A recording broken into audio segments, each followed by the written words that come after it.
Friends, my name is Vishnu Chinchane और आप देख रहे हैं लिव विथ लिव चैनल। तो फ्रेंड्स, आज हम इस वीडियो में एक्यूट पायोजेनिक मेनिंजाइटिस नहीं तो सीएसएफ इन पायोजेनिक मेनिंजाइटिस और एक्यूट प्यूरुलेंट मेनिंजाइटिस के बारे में देखेंगे। सो हम स्टार्ट करते हैं। एक्यूट पायोजेनिक और acute purulent meningitis is acute infection of पाया leptomeninges and the CSF enclosed in the subarachnoid space. Okay, infection spread immediately to whole of the cerebrospinal meninges and ventricles. meninges ये जो covering होता है brain का, उसका inflammation हो जाता है। ओके, सो इटियोपैथोजेनेसिस क्या हो सकता है? What is a causative organisms? जो कॉजेटिव ऑर्गेनिज्म होते हैं वो vary with the age of a patient. So जो इस्चरिस्टिया कोलाई है ये फर्स्ट कॉजेटिव ऑर्गेनिज्म है। Infection common in the neonate with the neural tube defect. Neonate में मतलब अभी बॉर्न हुए वो जो रहते हैं बेबीज, उनमें हो सकता है because of the Escherichia coli. Then Haemophilus influenzae, ये सेकेंड कॉजेटिव ऑर्गेनिज्म है, generally affecting the infants and the childrens. Then अगर एडोलेसेंट और यंग एडल्ट में होता है तो उसका कॉजेटिव ऑर्गेनिज्म हो सकता है नेजरिया मेनिंजाइटिस। और फोर्थ वाला है streptococcus pneumonia. It is infection of extreme of as.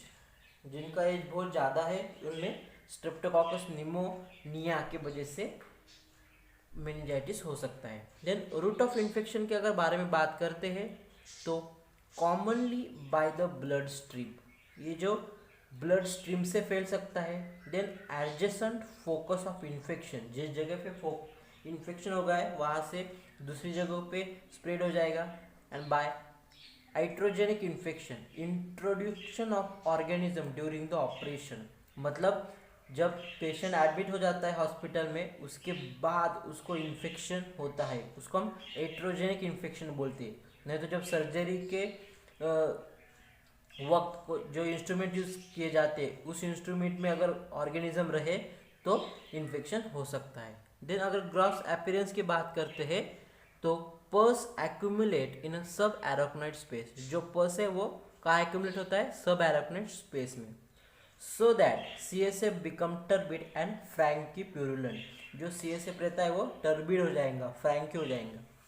In फ्लूमिनेंट cases वेंट्रिकुलाइटिस also present. जो वेंट्रिकल्स होते हैं ब्रेन के, उनका इन्फ्लामेशन हो जाता है।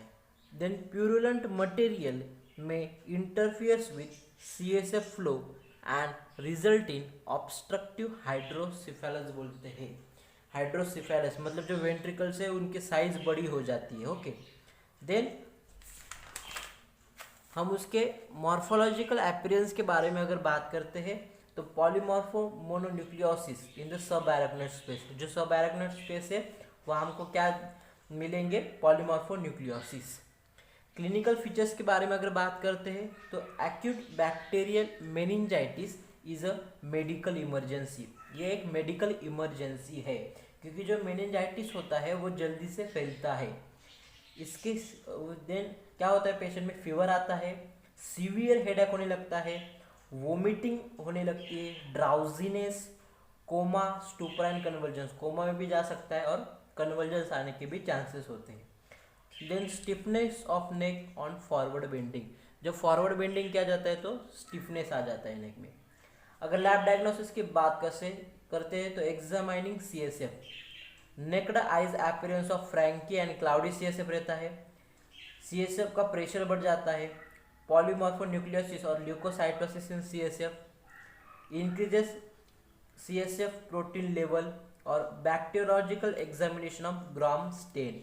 ये एग्जामिनेशन से हमको पता चलता है कि एक्यूट पायोजेनिक मेनिंजाइटिस है या नहीं। So friend, this is about the acute pyogenic meningitis. So friends, if you have some doubt, please ask in the comment section. Like this video, subscribe my channel and press the bell icon. Thank you friends.